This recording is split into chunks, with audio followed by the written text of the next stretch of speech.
일생에 한 번 누구라도 걸릴 수 있는 무서운 질환 암.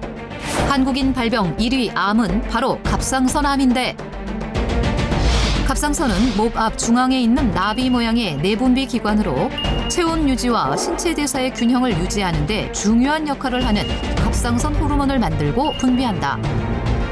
갑상선암은 조기 발견이 많아지면서 수술 후 생존율이 높아 안심하기 쉬운 암으로 인식돼 있는데 자칫 방심하다간 더 악화될 수도 있다고 한다.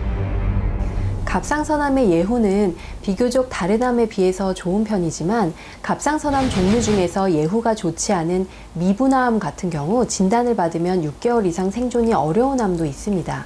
고위험군에서는 10% 이상이 재발합니다. 거북이암이라는 별명대로 성장 속도가 느리니 재발 역시 느리게 될 수 있어 10년, 15년이 아니라 평생을 관리해야 하는 암입니다. 갑상선암에 대한 오해와 진실 첫 번째, 갑상선 질환. 갑상선 질환이 있으면 갑상선암이 생길 가능성이 더 높다? 네, 그렇습니다. 갑상선 질환을 앓았던 경우 갑상선암의 발병률을 높이는 위험 요인 중 하나인 것으로 알려져 있습니다. 그런데 갑상선 질환이 없던 경우에도 갑상선암이 유발될 수 있기 때문에 평소 갑상선 질환이 없다고 안심하실 것이 아니라 적어도 2년에 한 번씩 초음파 검사를 통해 갑상선의 상태를 확인해 보는 것이 도움이 됩니다.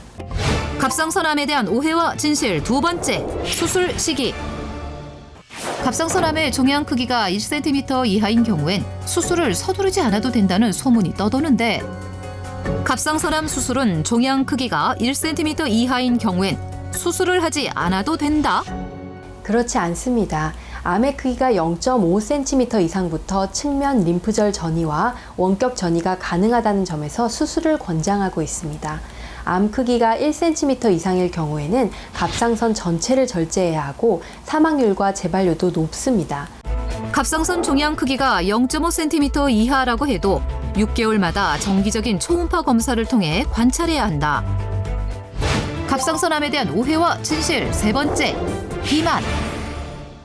뚱뚱한 사람들이 갑상선암에 더 잘 걸린다고 하는데 과연 사실일까? 네, 맞습니다. 최근 연구에 의하면 사실인 것으로 알려졌습니다.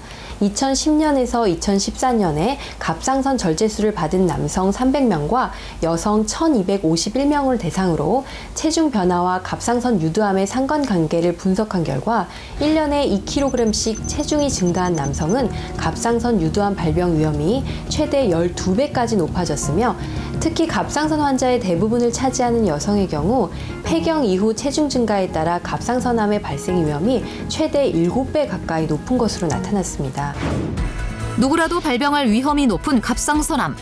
그렇다면 이 암에서 자유로울 수는 없는 걸까?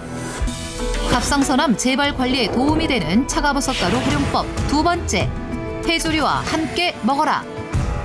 갑상선암을 앓았던 환자들도 적당량의 해조류는 먹는 것이 좋다? 과연 사실일까? 네, 그렇습니다. 수술 직후 방사선 요오드 치료 중에는 저요오드식으로 먹어야 하기 때문에 2주에서 3주 정도 주의를 요하는데요. 아마 이때의 경험 때문에 그 이후에도 의식적으로 요오드가 있는 식재료는 피하는 경향이 있는 것 같습니다. 하지만 그 이후엔 적절한 양의 해조류 섭취는 오히려 도움이 됩니다.